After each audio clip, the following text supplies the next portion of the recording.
My dear student, तो हम लोग पढ़ रहे थे इस ब्लॉक एलिमेंट। ठीक है, उस इस ब्लॉक एलिमेंट में आज हम देखेंगे सीमेंट के बारे में, इंपॉर्टेंट कंपाउंड्स के बारे में पढ़ रहे थे। हमने क्विकलैम देखा, कैल्शियम कार्बोनेट, कैल्शियम सल्फेट देखा, कैल्शियम हाइड्रोक्साइड देखा, ठीक है, कैल्शियम ऑक्साइड देखा। लास्ट जो फोर्थ है वो क्या है बेटा, सीमेंट के बारे में पढ़ेंगे। ठीक है, कि सीमेंट होता क्या है, कंपोजिशन क्या है, सेटिंग ऑफ सीमेंट क्या है, इस पर कुछ वो देखेंगे। ठीक है बेटा, तो आज का जो लेक्चर है वो क्या है बेटा, सीमेंट के, what is the cement. Fourth point क्या है बेटा, सीमेंट। फोर्थ इंपॉर्टेंट कंपाउंड में है cement.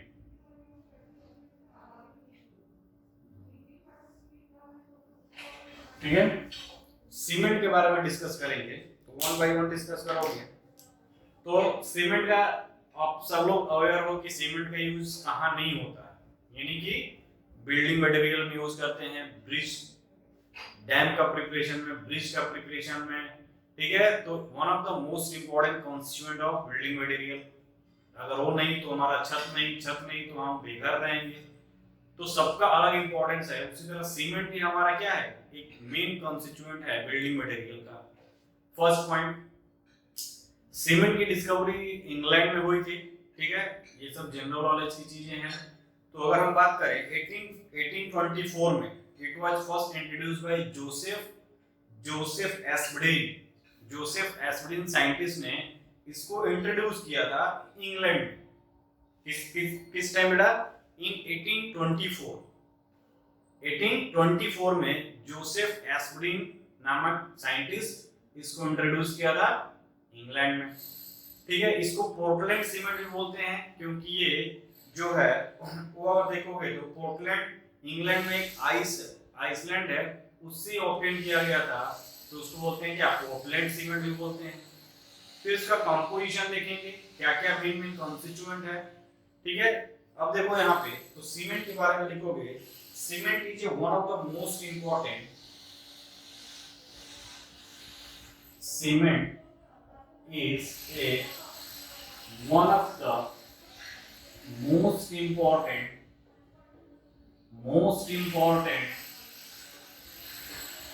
building material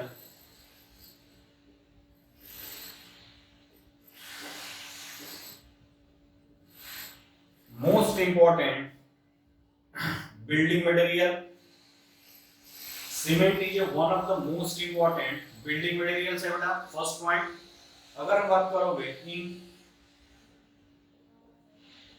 it was introduced by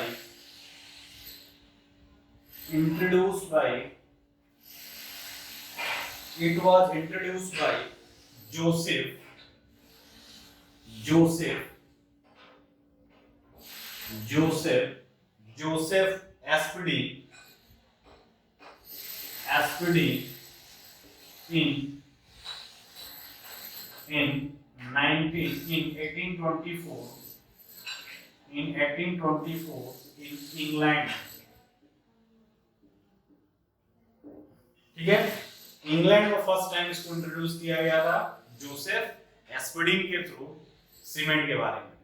ठीक है बेटा, देखो सही चल रहा है कि नहीं, चल रहा है, कोई दिक्कत नहीं है। ठीक है, अगर बात करोगे इसका डिस्कवरी के, तो ice of Portland,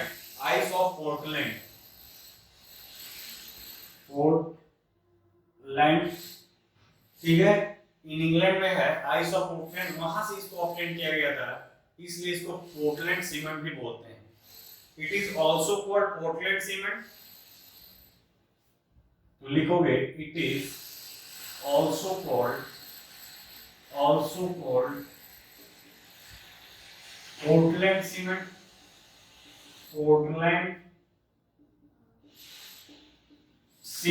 it is also called Portland cement because it resemble with the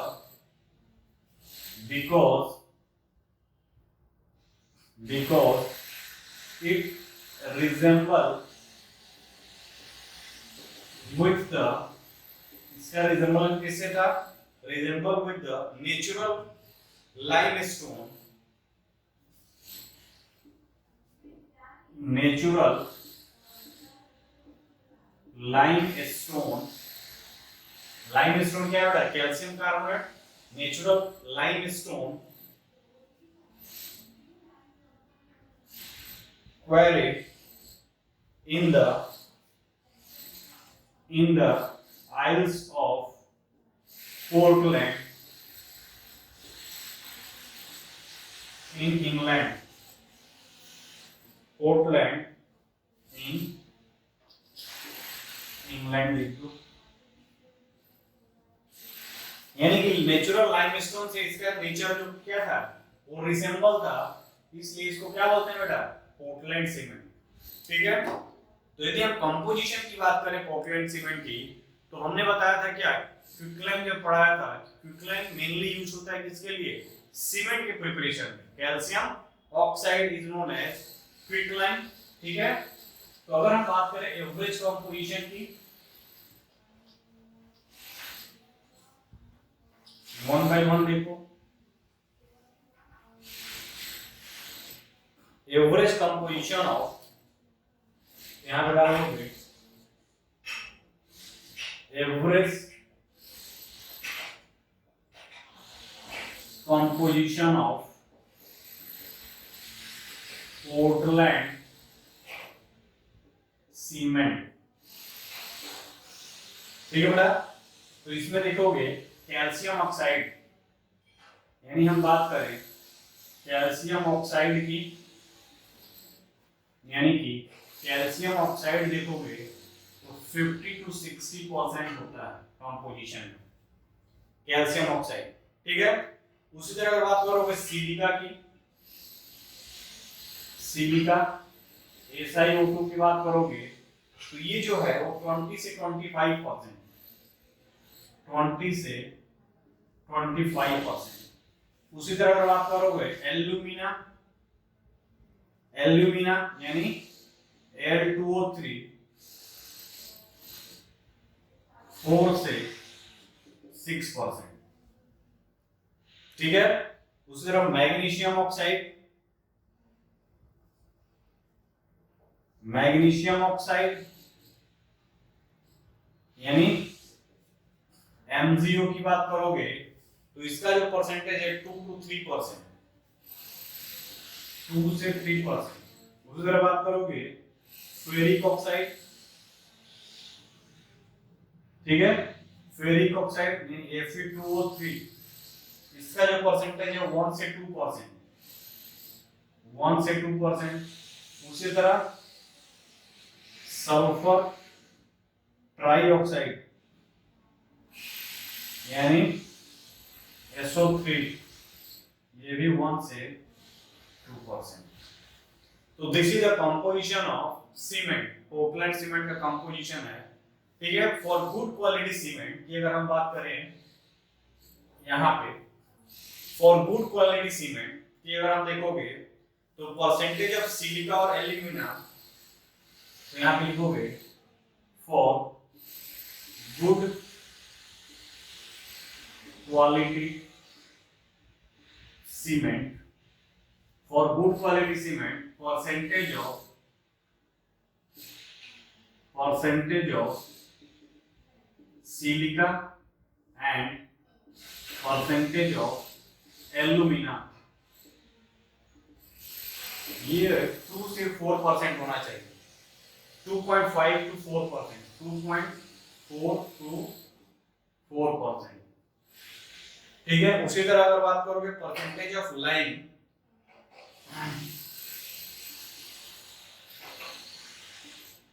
percentage of lime, quicklime यानी calcium oxide, percentage of calcium oxide plus upon percentage of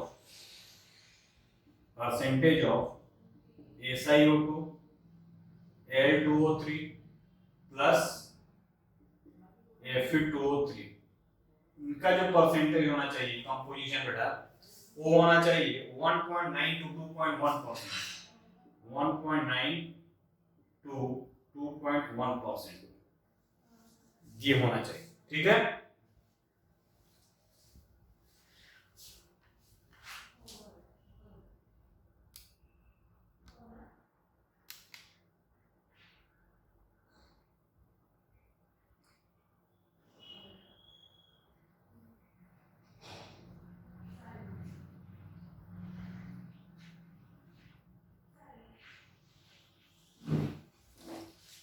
ठीक है, ये होना चाहिए। अब देखो, ये तो होगा परसेंटेज की बात। अब देखेंगे रॉ मटेरियल क्या क्या यूज किया जाता है।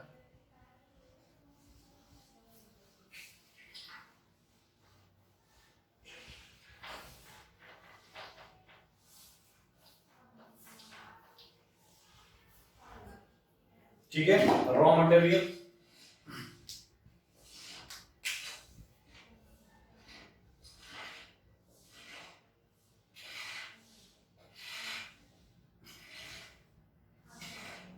रॉ मटेरियल की बात करते हैं। The main raw material required for manufacture are, लिखोगे the main raw material required for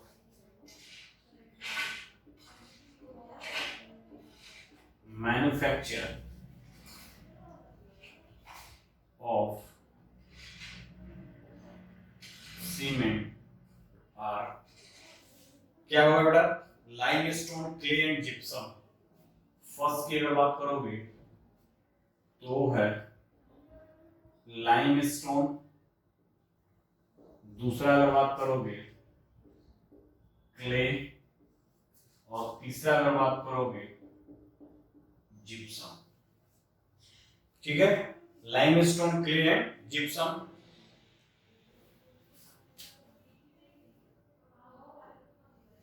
यहां मेरे को some amount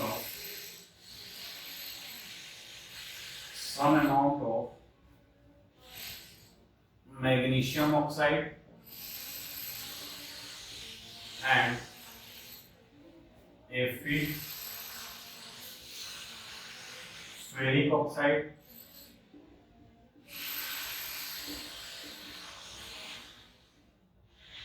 ferric oxide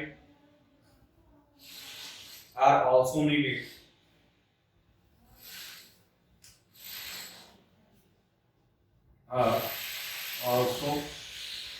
needed to impart suitable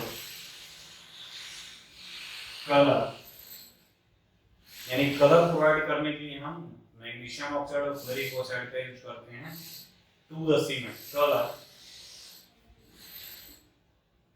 to the cement. ठीक है बेटा, तो ये है क्या, some amount of magnesium oxide और फेरिक ऑक्साइड का यूज करते हैं to impart the colour to the cement. अब हम देखेंगे मैन्युफैक्चरिंग प्रोसेस। क्या देखेंगे बेटा, मैन्युफैक्चरिंग प्रोसेस, यानी कैसे हम इसको मैन्युफैक्चर करेंगे। ठीक है, तो देखो यहाँ पे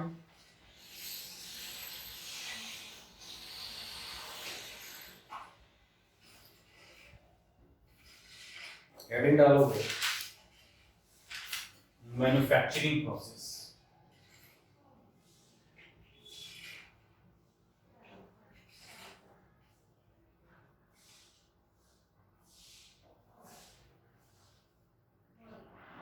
ठीक है, मैन्युफैक्चरिंग प्रोसेस में तो रॉ मटेरियल का यूज करके हम इसको मैन्युफैक्चर करेंगे। तो देखो बेटा क्या करेंगे, when limestone and clay are mixed in ratio of 3:1 by mass, तो यहाँ पे लिखोगे when limestone and clay when limestone and clay are mixed in ratio of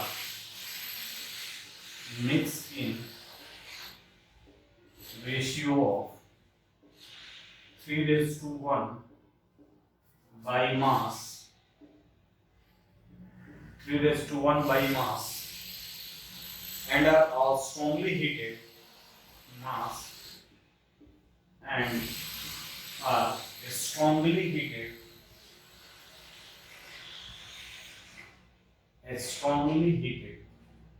तो 3:1 रेशियो मास बनाते हैं क्ले और लाइमस्टोन का, और इसको क्या बोलते हैं बेटा, स्ट्रांगली हीट करते हैं।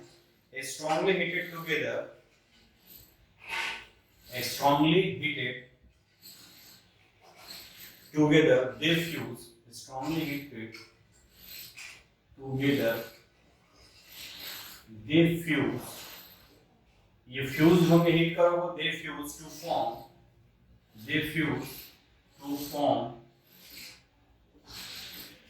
सीमेंट क्लिंकर, ठीक है, टू फॉर्म सीमेंट क्लिंकर। तो सीमेंट क्लिंकर किसका मिक्सचर है बेटा? 3:1 बाई मास किसका? लाइम का और क्ले का, ठीक है। इन दोनों का मिक्सचर को बोलते हैं cement clinker with water. This clinker is mixed with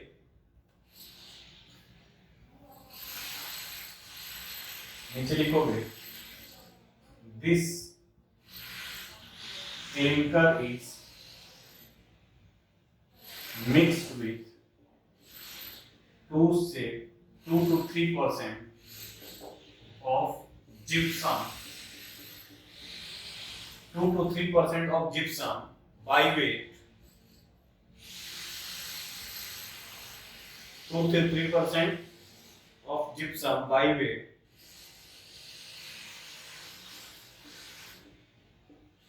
to form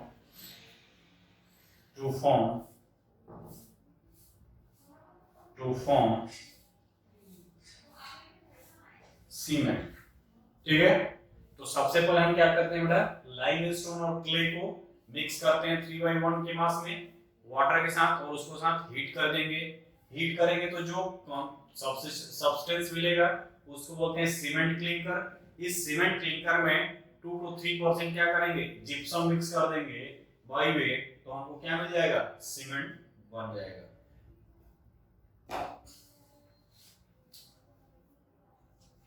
तो यहाँ पे लिखोगे दस important ingredient, क्या क्या ingredient होगा? Important ingredient are present in the cement. Important ingredient present in the cement. Important ingredient present in the cement. ठीक है, क्या क्या है बेटा? Die calcium silicate, die calcium silicate, ठीक है, डाई कैल्शियम सिलिकेट, तो Ca2SI4, ठीक है। ये है बेटा 26% डाई कैल्शियम सिलिकेट। दूसरा क्या है? Try calcium silicate, tri calcium silicate यानी Ca3SiO3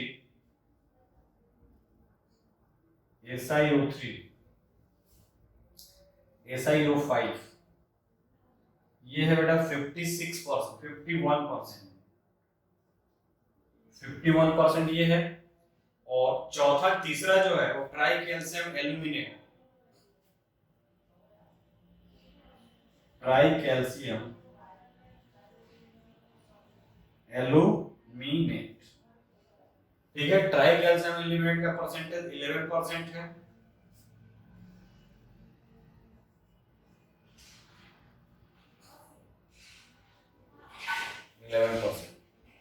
एल्यूमिनेट Al2O3 में होता है ट्राई कैल्शियम एल्यूमिनेट।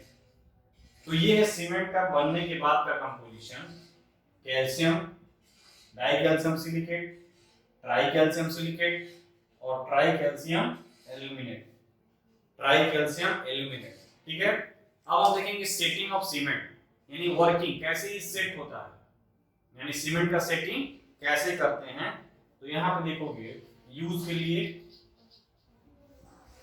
ये था manufacturing process,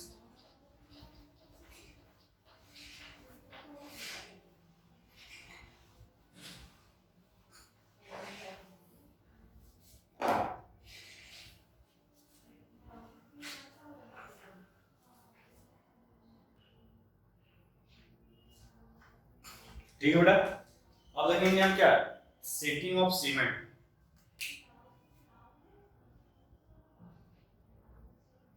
setting of cement यानी सीमेंट का सेटिंग हम कैसे करते हैं। तो देखो सीमेंट का सेटिंग कैसे करते हैं बेटा, वाटर मिक्स करते हैं, कभी भी हम इसका यूज करते हैं तो वाटर का यूज करेंगे, तो वाटर के साथ इंटरेक्शन होता है, ठीक है। तो आप लिखोगे when cement is mixed with water, when cement is mixed with water, when cement is mixed with water, a gelatinous mass is formed. A gelatinous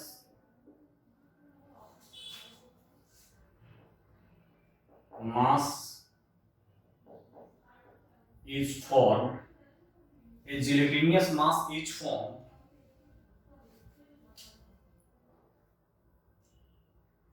which slowly become very hard,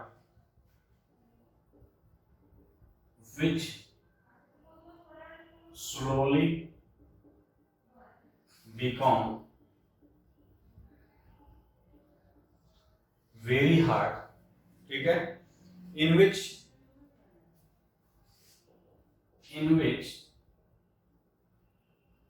silicon oxygen silicon, ठीक है, and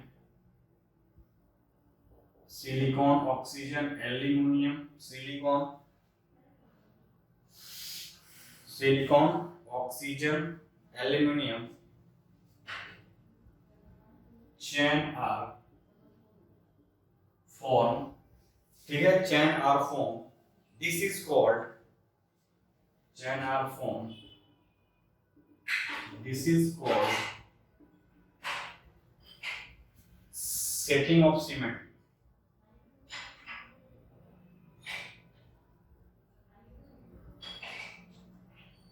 setting of cement, इसको क्या बोलते हैं बेटा, setting of cement.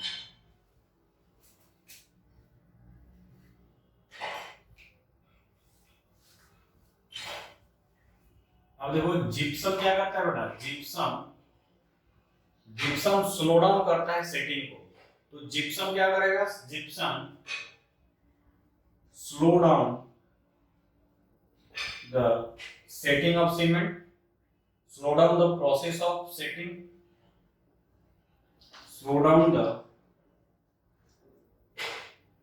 process of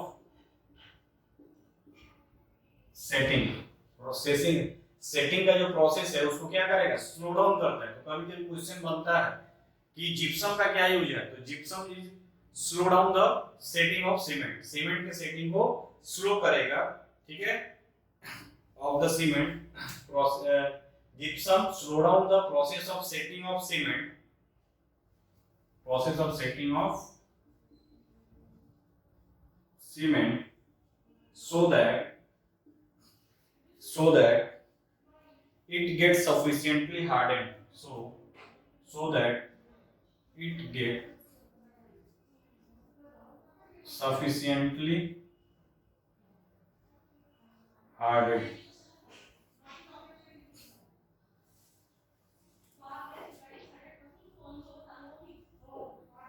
slow down होगा तो क्या होगा, धीरे धीरे सेटिंग करेगा तो हार्ड बनते जाएगा, एकदम क्या होगा, सॉलिड यानी एकदम हार्ड बन जाएगा। तो जिप्सम का क्या क्या है, स्लो डाउन करना, सेटिंग का धीरे धीरे सेट करेगा तो स्ट्रांगली सेट होगा। तो ये क्वेश्चन पूछता है कि जिप्सम का क्या रोल है सेटिंग में, तो स्लो डाउन करता है प्रोसेस को, ठीक है बेटा। अब यूज देख लो, यूज तो सबको पता ही है, यूज ऑफ सीमेंट की बात करेंगे।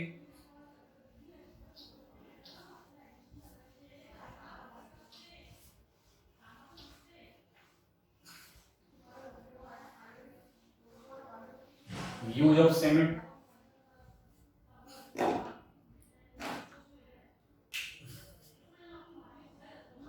यूज की बात करते हैं हम, ठीक है, तो आपको पता ही है।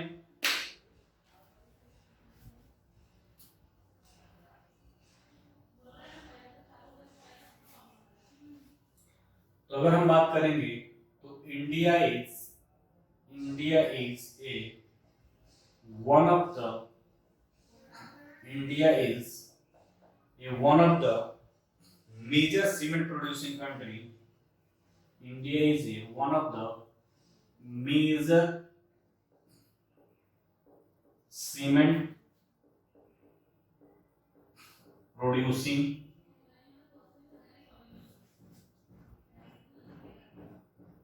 country in the world. ठीक है, इंडिया क्या है? मेजर सीमेंट प्रोड्यूसिंग कंट्री है। ठीक है बेटा, cement has become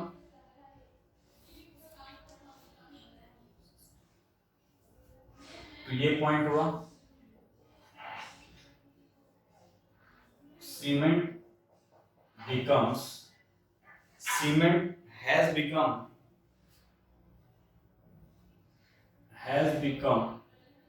a cement has become a commodity of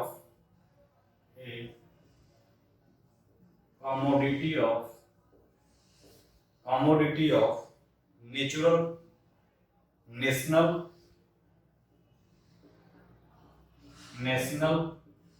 necessity। ठीक है, नेचुरल नेसेसिटी।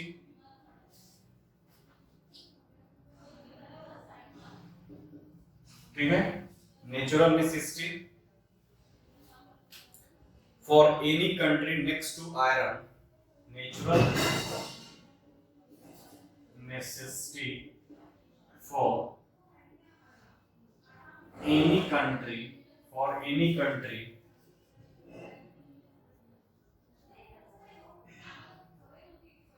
next to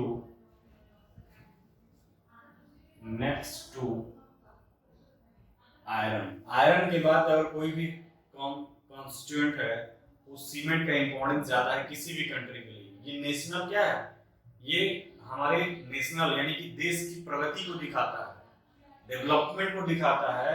ये हमारे नेशनल क्या है? नेसेसिटी है। आयरन के बाद अगर सीमेंट नहीं है तो घर बनेगा कैसे? नहीं बनेगा। ठीक है, it is used in the concrete, it is used in concrete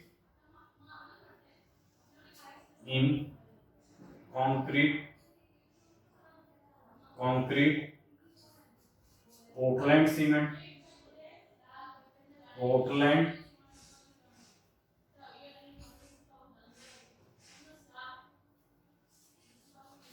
in plastering in the construction of bridged dam bridge बनाने में, डैम बनाने में, and building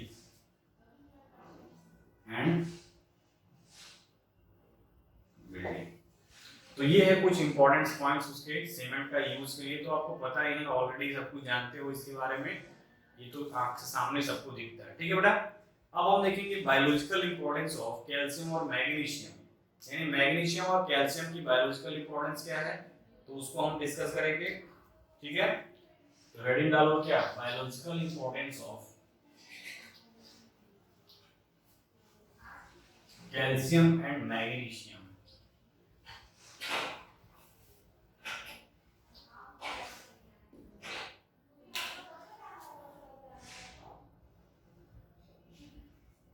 Biological importance of calcium and magnesium। ठीक है बेटा, कैल्शियम और मैग्नीशियम की biological importance क्या है? तो जो बायोलॉजी के स्टूडेंट होंगे उनको तो दिक्कत नहीं होगा, उनको पता है, लेकिन जो जेई के हैं उनके लिए थोड़ा देखना पड़ेगा। ठीक है बेटा, यदि हम बायोलॉजिकल इंपॉर्टेंस की बात करें तो कैल्शियम तो पता है, कैल्शियम किसके लिए यूज करता है बेटा? अपने हड्डी को मजबूत करता है। अपने न्यूरॉन को एक्टिविटी को मेंटेन करता है, ठीक है। उसी तरह अगर देखोगे तो मैग्नीशियम क्या है, मैग्नीशियम भी हमारे मेन कॉन्स्टिट्यूएंट है। मैग्नीशियम क्लोरोफिल में पाया जाता है, जो कि क्लोरोफिल क्या है, प्लांट के लीफ में पाया जाता है, जो कि मेन कॉन्स्टिट्यूएंट है फूड सिंथेसिस के लिए, कार्बोहाइड्रेट का सिंथेसिस के लिए बाय फोटोसिंथेसिस। तो प्राइमरी जो सोर्सेस हैं हमारे लिए जो फूड का, वो क्या है, प्लांट है। और प्लांट में क्या होता है, क्लोरोफिल, और क्लोरोफिल में क्या होता है, मैग्नीशियम। तो मैग्नीशियम भी अगर हमारे देखोगे बॉडी के रिस्पेक्ट में, ह्यूमन बॉडी में डायरेक्टली, तो जितने भी एटीपी प्रोड्यूसिंग क्या है, एंजाइम है जो हेल्प करते हैं एटीपी प्रोड्यूस में, तो उसमें को फैक्टर की तरह मैग्नीशियम काम करता है, मैग्नीशियम पायरोफॉस्फेट, ठीक है। तो फास्फेट का प्रोड्यूसिंग करने के लिए, एटीपी का फॉर्मेशन करने के लिए को फैक्टर की तरफ एंजाइम क्या होता है, इनएक्टिव होते हैं, वो जुड़कर मेटल के साथ एक्टिव फॉर्म में आते हैं और वो डिफरेंट डिफरेंट फंक्शन को फैसिलिटेट करते हैं। तो एक तरह से देखोगे तो क्या है, बहुत वाइड एप्लीकेशन ऑफ कैल्शियम और मैग्नीशियम का। कैल्शियम की बात करोगे तो न्यूरॉन्स, वन न्यूरॉन से दूसरी न्यूरॉन में जो ट्रांसमिशन होता है, वहां पे कैल्शियम का यूज किया जाता है, ठीक है। तो आप एनसीईआरटी के बुक के अकॉर्डिंग देखोगे तो 5-6 पॉइंट है जो इंपॉर्टेंट है आपके एग्जाम के पॉइंट ऑफ व्यू से, क्योंकि जो बायोलॉजिकल एप्लीकेशन है तो डायरेक्ट हमारे ह्यूमन बॉडी से है। तो नीट के क्वेश्चन में आप क्या है, डायरेक्ट इस पर क्वेश्चन आते हैं, ठीक है, तो आप उसको इग्नोर नहीं करोगे। तो हम लिखेंगे an adult body contain about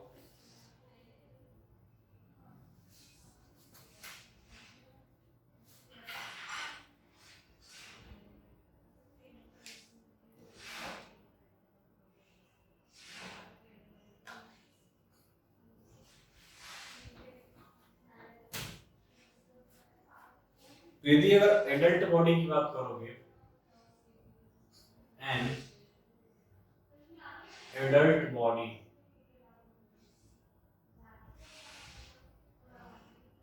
बने बड़े लोगों की बात करो, ठीक है। एडल्ट बॉडी की अगर बात करोगे तो 25 ग्राम मैग्नीशियम की जरूरत होती है, तो वही 200 ग्राम कैल्शियम की जरूरत होती है, ठीक है। और 5 ग्राम आयरन, 5 ग्राम आयरन और 0.6 gram of copper.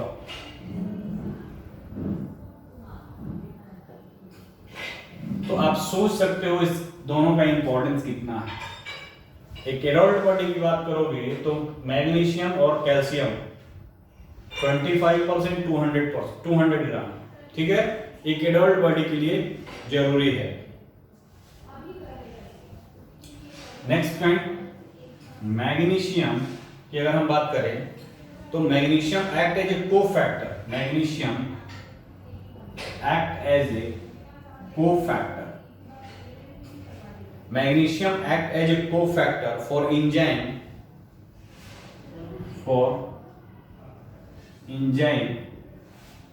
that utilize ATP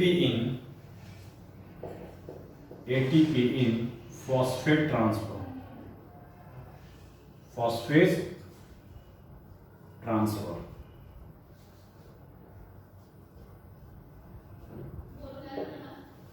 phosphate transferase enzyme होता है, उसको यूज करने के लिए, यानी कोफैक्टर, यानी कि इनएक्टिव फॉर्म में होगा, ये मैग्नीशियम से बाइंड करेगा, एक्टिवेट हो जाएगा, फंक्शन करने लगेगा। Magnesium 2 ion is one of the most important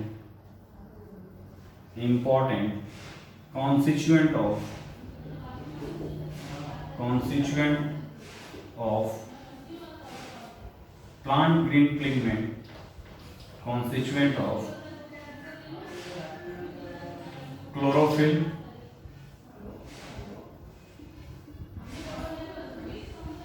green magnesium ion is the most important constituent of chlorophyll. It is a, अब chlorophyll की बात करोगे, the green coloring pigment, the green coloring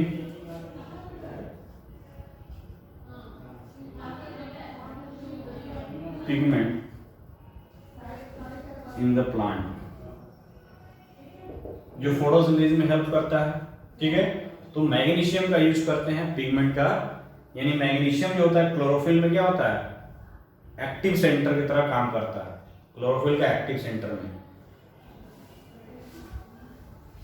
ठीक है, अगर हम बात करें बेटा calcium ion is one of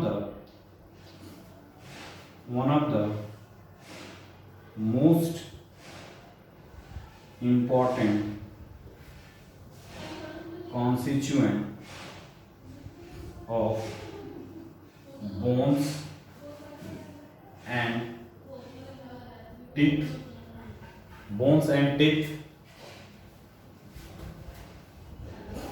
in the form of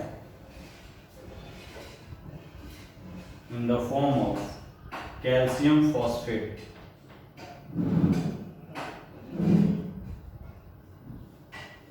In the form of calcium phosphate, यानी कैल्शियम फॉस्फेट के रूप में अगर देखोगे तो one of the most important constituent है हमारे बोन के लिए और टीथ के लिए।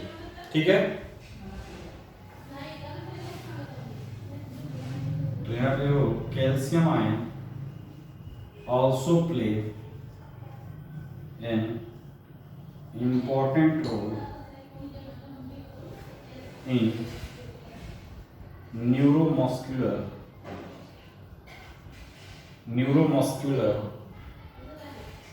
फंक्शन, यानी न्यूरॉन को सिग्नल प्रोवाइड करने में, ठीक है, कैल्शियम आयन क्या करता है, यूज किया जाता है।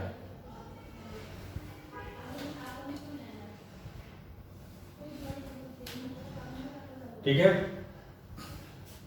पोटेशियम की बात करोगे तो ब्लड क्लॉटिंग में यूज किया जाता है पोटेशियम आयन। ठीक है,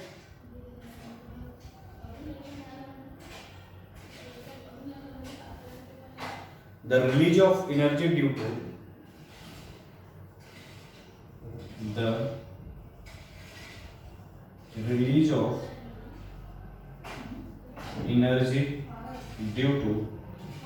due to hydrolysis of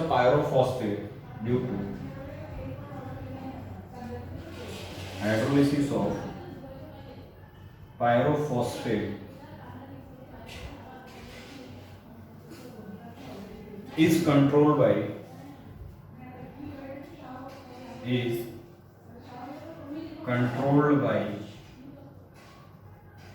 calcium 2+ ion. ठीक है बेटा, तो ये है कुछ इंपॉर्टेंट फंक्शन कैल्शियम और मैग्नीशियम का। एनसीईआरटी टेक्स्ट बुक को उठाओगे तो आपको मिलेगा। ठीक है, इस तरह से ये पूरा एल्कलाइन अर्थ मेटल चैप्टर खत्म हो गया। यानी एस ब्लॉक की बात करोगे, एल्कली मेटल और एल्कलाइन अर्थ मेटल 100% कंप्लीट हो गया। अब हम इस पर कुछ इंपॉर्टेंट क्वेश्चन देखेंगे और क्वेश्चन को सॉल्व करने की कोशिश करेंगे और थोड़ा बहुत कॉन्सेप्ट बनाएंगे कि एक्चुअल में इसका क्वेश्चन आप हैंडल कैसे करोगे। वो मेन चीज है, थ्योरी तो सब रट लोगे, लेकिन क्वेश्चन कैसे हैंडल करोगे उसको हम 1 by 1 डिस्कस करेंगे। ठीक है बेटा, तो कुछ क्वेश्चन देखते हैं। क्या क्वेश्चन है?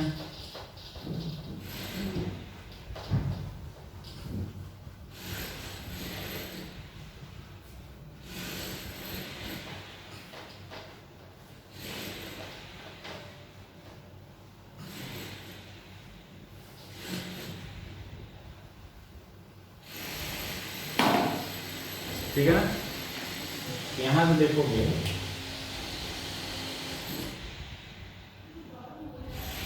Question related to S block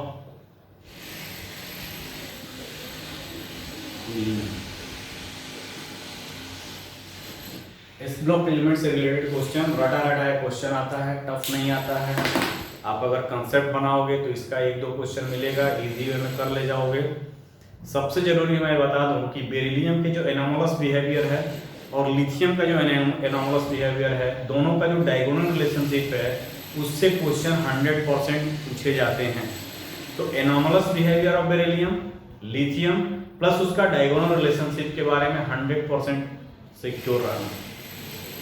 ठीक है, उसी तरह कुछ कुछ जो एक्सेप्शनल चीजें हैं लिथियम के केस में, ठीक है, लिथियम के केस में जो एक्सेप्शनल चीजें हैं, उसी तरह अगर सोडियम और पोटेशियम का ऑक्साइड की बात करोगे तो सुपर ऑक्साइड कौन करता है, पर ऑक्साइड कौन बनाता है, ठीक है, सुपर ऑक्साइड का यूज क्या है, तो CO2 को एब्जॉर्ब करता है, ठीक है, और O2 रिलीज करता है। तो स्पेस कैप्सूल के लिए यूज किया जाता है, स्पेस में जो जाते हैं वो सुपर ऑक्साइड का कैप्सूल लेके जाते हैं, क्योंकि वो CO2 को क्या करता है, एब्जॉर्ब करेगा और ऑक्सीजन रिलीज करेगा, और वो ऑक्सीजन हम क्या रिस्पिरेशन में यूज करते हैं। तो ये कुछ कुछ चीजें हैं जो कि आपको हमेशा आपके दिमाग में, माइंड सेटअप में बैठना चाहिए। ठीक है, तो क्वेश्चन देखते हैं बेटा,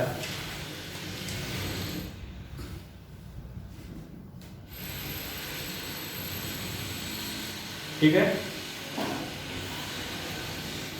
तो क्वेश्चन क्या है,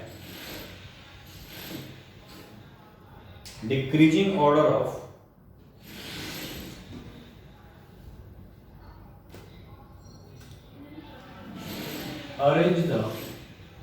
arrange in decreasing order of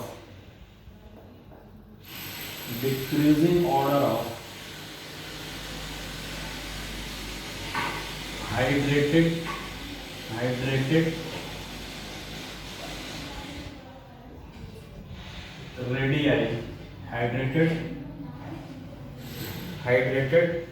ionic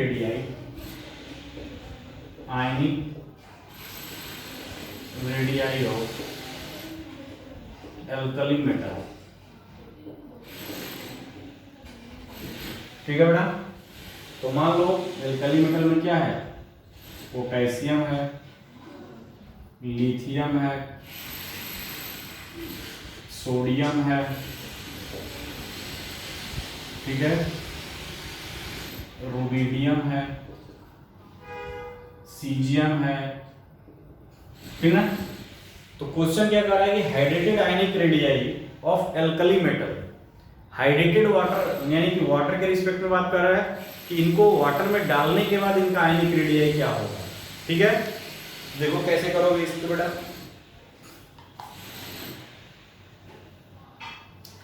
ठीक, इसको देखो कैसे करोगे तुम। यहां पे देखो, तो अगर हम बात करें तो लिथियम है, सोडियम है, पोटेशियम है, रुबिडियम है और सीजियम है। नीचे जा रहे हो, क्या हो रहा है बेटा, साइज इंक्रीज कर रहा है। ये मान लो lithium plus, sodium plus, potassium plus और ये है, ये साइज है इनका।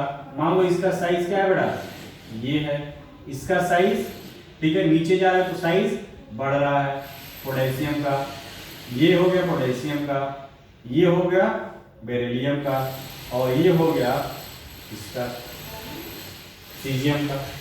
तो lithium, sodium, potassium, rubidium, caesium.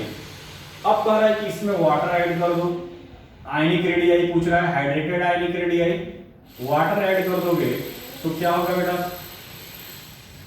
ठीक है, यानी हाइड्रेटेड रेडियाई की बात कर रहा है तो ये साइज छोटा, वाटर का साइज मान लो, ठीक है, वाटर को हम इससे डिनोट कर रहे हैं, वाटर को हम मान लो इससे डिनोट कर रहे हैं रेड वाले से, तो इसकी तरह साइज छोटा होने के कारण ज्यादा से ज्यादा मॉलिक्यूल क्या होंगे, वाटर के इसके वो होंगे, ठीक है, साइज छोटा, मैक्सिमम मॉलिक्यूल वाटर के इसके चारों क्या बनाएंगे, इंटरेक्ट करेंगे।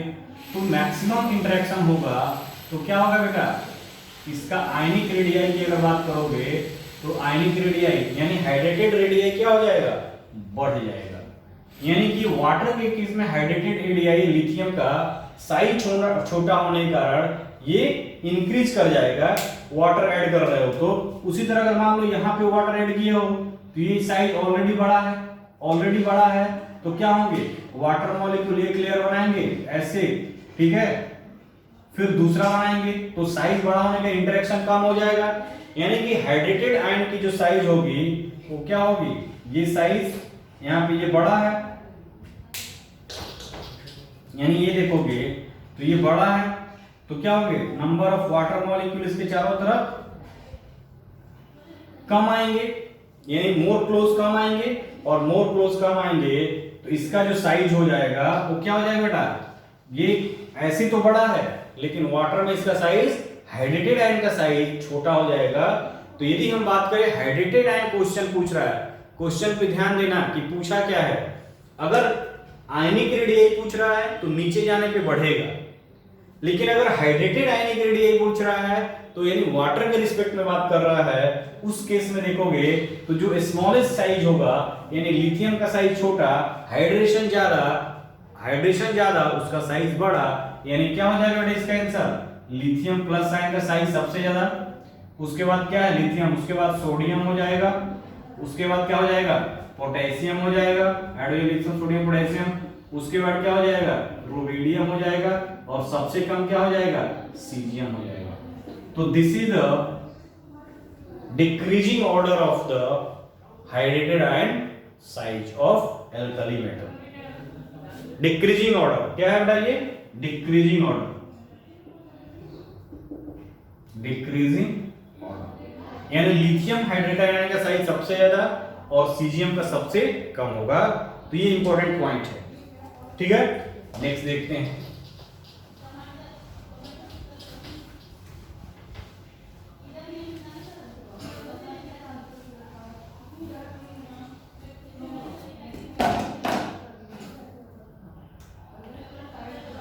अब देखो क्वेश्चन के arrange the decreasing order of ionic conductance. Ionic conductance, ठीक है। आयनिक कंडक्टेंस की अगर बात करोगे तो बेटा देखो, lithium chloride, sodium chloride, rubidium chloride, caesium chloride और पोटेशियम क्लोराइड। आयनिक कंडक्टेंस क्या होता है, यानी मोबिलिटी। आयनिक कंडक्टेंस मोबिलिटी, और आयनिक कंडक्टेंस देखो किस में, वाटर के केस में देखेंगे, वाटर के केस में देखोगे यानी आयनिक कंडक्टेंस की बात करोगे, आयनिक कंडक्टेंस, कंडक्टेंस क्या होगा बेटा, डायरेक्टली प्रोपोर्शनल टू मोबिलिटी।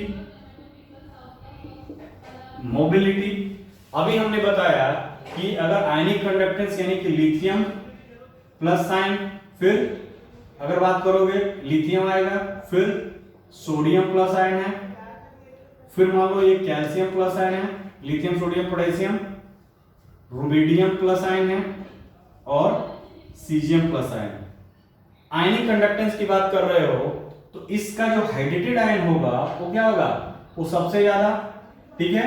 ये हाइड्रेटेड आयन की बात करोगे, हाइड्रेटेड आयन, हाइड्रेटेड आयन सबसे बड़ा, फिर उससे छोटा, फिर उससे छोटा, फिर उससे छोटा, और ये सबसे छोटा। ये क्या है बेटा, हाइड्रेटेड आयन। तो जैसे नीचे जा रहे हो हाइड्रेटेड आयन का साइज डिक्रीज कर रहा है, यानी साइज हाइड्रेटेड आयन का डिक्रीज करेगा तो क्या होगा, साइज छोटा, मास छोटा, मोबिलिटी ज्यादा। तो मोबिलिटी ज्यादा, कंडक्टिविटी ज्यादा। यानी कि अगर वाटर की केस में, यानी हाइड्रेटेड कंडक्टेंस का मतलब वाटर, हाइड्रोलिसिस, हाइड्रोलिसिस कहां हो रहा है, वाटर में। तो ये वाटर से के साथ हाइड्रेटेड हो रहा है, मोटू हो जा रहा है, और ये पतलू हो जा रहा है। तो मोटू पतलू, तो मोटू तेज दौड़ेगा, पतलू तो बोलोगे पतलू तेज दौड़ेगा। तो पतलू की जो मोबिलिटी होगा ज्यादा होगा, ये कंडक्टेंस ज्यादा होगा, यानी इस पतलू जो है सीजियम आयन, इनकी मोबिलिटी ज्यादा होगी तो कंडक्टिविटी भी ज्यादा होगी। तो यदि तुम बात करोगे यानी आयनिक कंडक्टिविटी के बारे में क्वेश्चन पूछ रहा है तो डायरेक्ट उसके साइज पे जाओ, और हाइड्रेटेड आयन के साइज पे जाओगे, नीचे जाओगे, हाइड्रेटेड आयन के साइज क्या बढ़ रहा है बेटा, डिक्रीज करेगा। साइज कम, पतलू होंगे, और पतलू होंगे तो तेजी से दौड़ेंगे, और तेजी से दौड़ेंगे तो क्या होगा, कंडक्टिविटी ज्यादा होगी। तो अगर हम बात करें यहां पे तो सबसे ज्यादा कंडक्टिविटी किसकी हो जाएगी, सीजियम क्लोराइड की, ठीक है। उसके बाद क्या हो जाएगा बेटा, सीजियम क्लोराइड के बाद रुबिडियम की, RbCl, ठीक है। उसके बाद क्या हो जाएगा, KCl की, उसके बाद क्या हो जाएगा, NaCl की, और सबसे कम क्या हो जाएगा, लिथियम क्लोराइड। तो this is the order of ionic conductance, decreasing order of ionic conductance ionic conducting directly related to size और मोबिलिटी, साइज छोटा, मोबिलिटी ज्यादा, आयनिक कंडक्टेंस ज्यादा। तो तुमको हाइड्रेटेड आयन के रिस्पेक्ट में साइज इसका सबसे छोटा, इसलिए ये हो गया। नेक्स्ट क्वेश्चन देखो,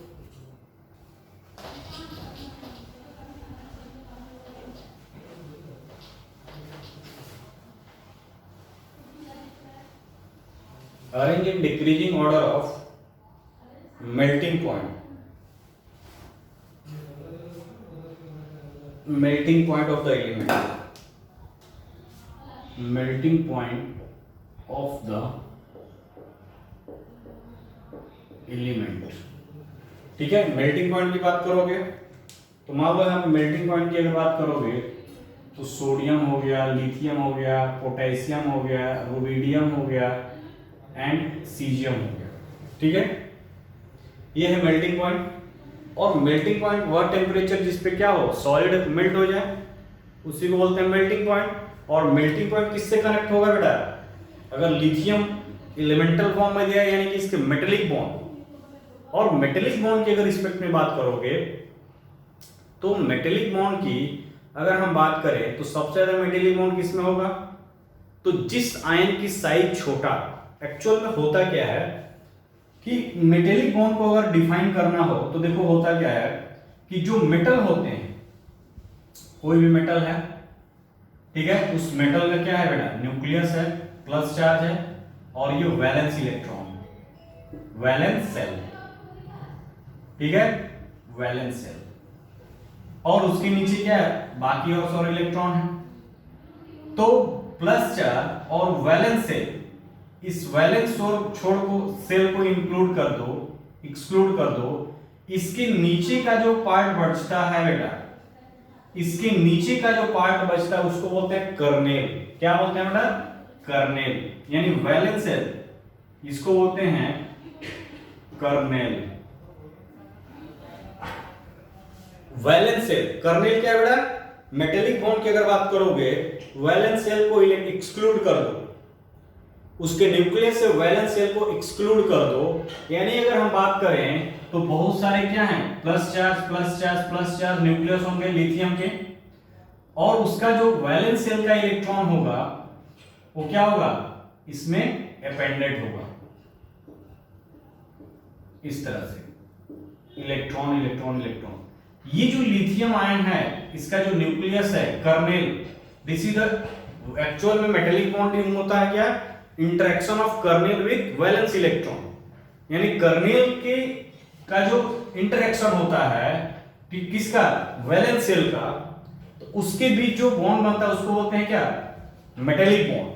तो जिस मेटल का साइज छोटा वो क्या करेगा, छोटा साइज है, इलेक्ट्रॉन के पास ज्यादा जाएगा, पहुंच सकता है, ये इलेक्ट्रॉन को क्या करेगा, अपने पास खींचेगा, अपने पास क्या करेगा, स्ट्रांगली खींचेगा, यानी साइज छोटा, तो जो वैलेंस सेल का इलेक्ट्रॉन है उसको क्या करेगा, स्ट्रांगली खींचेगा, और जब स्ट्रांगली खींचेगा तो हमको ज्यादा फोर्स लगा के उसको वैलेंस सेल के इलेक्ट्रॉन को निकालना होगा, यानी हमको ज्यादा टेम्परेचर पे उसको मेल्ट करना होगा।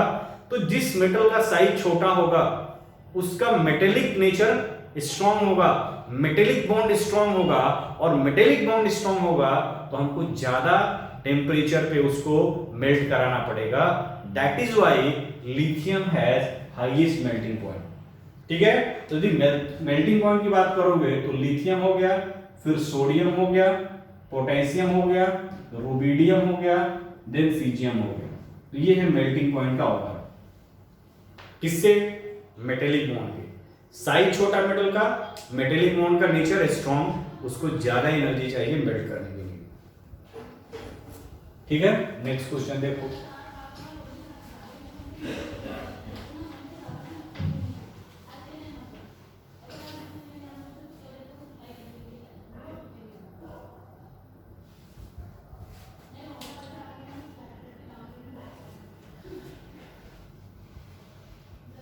नेक्स्ट क्वेश्चन है ease of formation of metal oxide.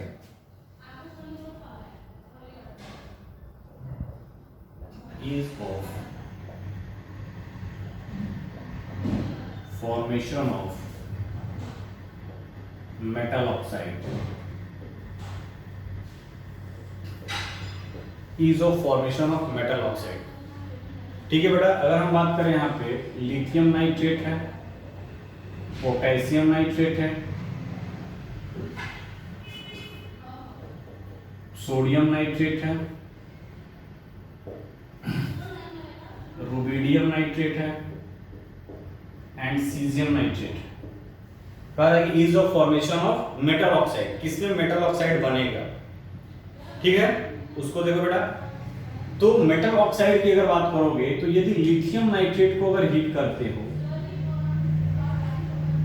और उसी तरह मान लो सोडियम या पोटेशियम नीचे वाले जो हैं इन सबको हीट करते हैं, तो देखो बेटा यहां पे क्या होता है, लिथियम नाइट्रेट, लिथियम आयन का साइज छोटा, नाइट्रेट आयन NO3 पे माइनस, इनका साइज बड़ा, तो साइज छोटा ये बड़ा, ठीक है ना। तो साइज छोटा और ये आयन क्या है, बड़े हैं। तो साइज छोटा और ये आयन क्या है, बड़े हैं, यानी इसमें क्या होगा बेटा, अगर इसकी बात करोगे तो जब इसको तुम हीट कर रहे हो तो ये क्या होगा, लिथियम ऑक्साइड के फॉर्म में आएगा और ये NO2 ग्रुप और ये O2 ग्रुप। यानी कहने का मतलब इस आयन का साइज बड़ा, लिथियम आयन का साइज छोटा, इनके बीच इंटरेक्शन ज्यादा, इनके बीच क्या होगा बेटा, इंटरेक्शन ज्यादा, तो इंटरेक्शन ज्यादा होगा तो ये ब्रेक नहीं जल्दी करेगा। ठीक है ना, यानी कि लिथियम आयन की अगर बात करोगे तो लिथियम नाइट्रेट जो होता है वो ब्रेक डाउन करके ऑक्साइड नाइट्राइट NO2 गैस और O2 गैस में बनाता है due to the covalent nature.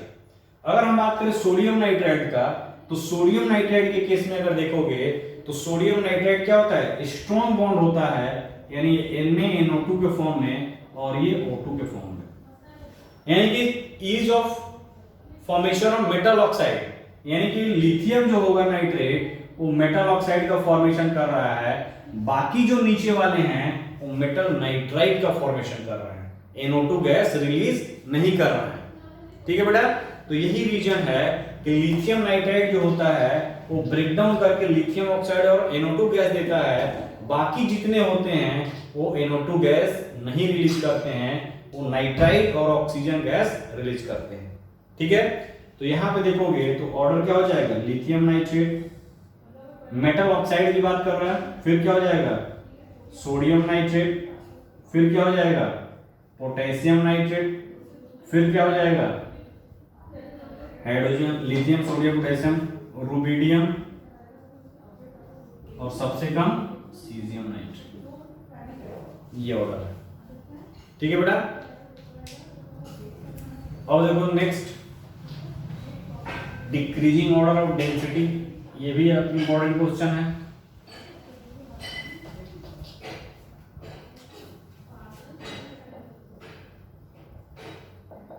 Decreasing order of density, ठीक है बेटा, डिक्रीजिंग ऑर्डर ऑफ डेंसिटी की बात करोगे, यानी कि अगर देखो lithium, sodium, potassium, rubidium and caesium, तो डिक्रीजिंग ऑर्डर ऑफ डेंसिटी, यानी कि डेंसिटी होता क्या है बेटा, मास और वॉल्यूम, मास एंड वॉल्यूम। तो जब हम नीचे जा रहे हैं तो देखो यहां से lithium, sodium, potassium, rubidium, caesium नीचे जा रहे हैं तो क्या बन रहा है बेटा, मास भी बढ़ रहा है और वॉल्यूम भी, साइज भी बढ़ रहा है। तो अगर बात करोगे रेट ऑफ चेंज इन मास, तो यदि हम बात करेंगे rate of change in mass increases on moving down the group, moving down the group, और दूसरा देखोगे तो rate of change in volume increases on moving down the group, दोनों इंक्रीज कर रहा है, मास भी और वॉल्यूम भी। ठीक है बेटा, दोनों इंक्रीज कर रहा है, but more changes, more increment किसमें हो रहा है, but more increment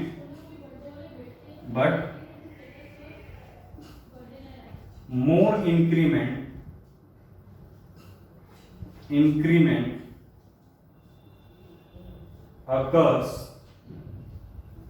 in mass में मोर इंक्रीमेंट हो रहा है, that is why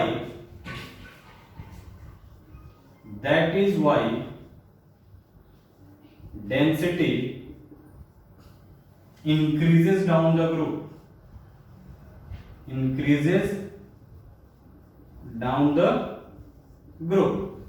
डेंसिटी क्या होगा बेटा, इंक्रीज करेगा। कुछ एक्सेप्शनल केसेस है, जैसे कि लिथियम से जा रहे हैं सोडियम तो डेंसिटी इंक्रीज कर रहा है, लेकिन सोडियम से पोटेशियम जा रहा है तो डेंसिटी डिक्रीज कर जाता है। यहाँ पे वॉल्यूम इसका इंक्रीज कर जाता है, इसलिए डेंसिटी क्या होता है, डिक्रीज करता है। वॉल्यूम क्यों इंक्रीज करता है, क्योंकि डी ऑर्बिटल का इन्वॉल्वमेंट आ जाता है, यहाँ डी ऑर्बिटल इंट्रोड्यूस हो जाता है। ठीक है, यहां से डी ऑर्बिटल स्टार्ट हो जाता है। तो अगर ऑर्डर की बात करोगे तो देखो यहां पे बेटा, तो सबसे ज्यादा क्या हो जाएगा, सीजियम का, फिर रुबिडियम का, फिर हमको मिलेगा सोडियम का, फिर हमको पोटेशियम का, और फिर हमको कैल्शियम और लिथियम।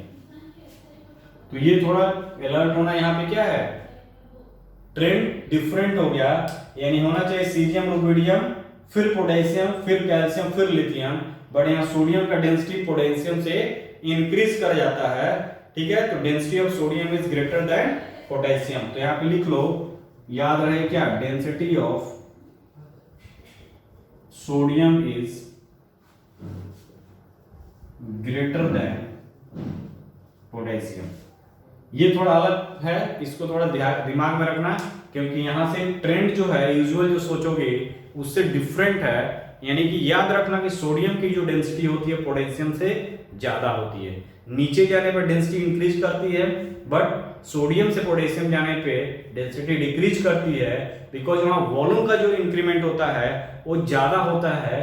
क्यों, क्योंकि उस केस में डी ऑर्बिटल का इन्वॉल्वमेंट आ जाता है पोटेशियम के केस में, तो वॉल्यूम ज्यादा इंक्रीज करता है मास के रिस्पेक्ट में, इसलिए डेंसिटी डिक्रीज कर जाती है। ठीक है ना बेटा, तो ये तुमको ध्यान रखना है। ठीक है, तो ये था कुछ क्वेश्चन। नेक्स्ट लेक्चर में भी और कुछ क्वेश्चन लेकर आएंगे इस ब्लॉक एलिमेंट से, देन हम लोग स्टार्ट करेंगे क्या, पी ब्लॉक को एलिमेंट को। ठीक है ना, तो आप इस क्वेश्चन को अच्छे से रीड करिए, पढ़िए, आपको जो भी नोट्स मिल रहा है उसको करिए। ठीक है, मैं भी आपको एक नोट्स दूंगा, यानी कि क्वेश्चन का बैंक दूंगा, आप उस क्वेश्चन को सॉल्व करके अपना कंसेप्ट क्लियर कर सकते हो। ठीक है बेटा, तो आज इस लेक्चर को यही क्लोज करेंगे। नेक्स्ट लेक्चर में आपको लेके आएंगे, इस पर से और कुछ क्वेश्चन होंगे और plus P block element start करेंगे। ओके, बाय बाय बेटा।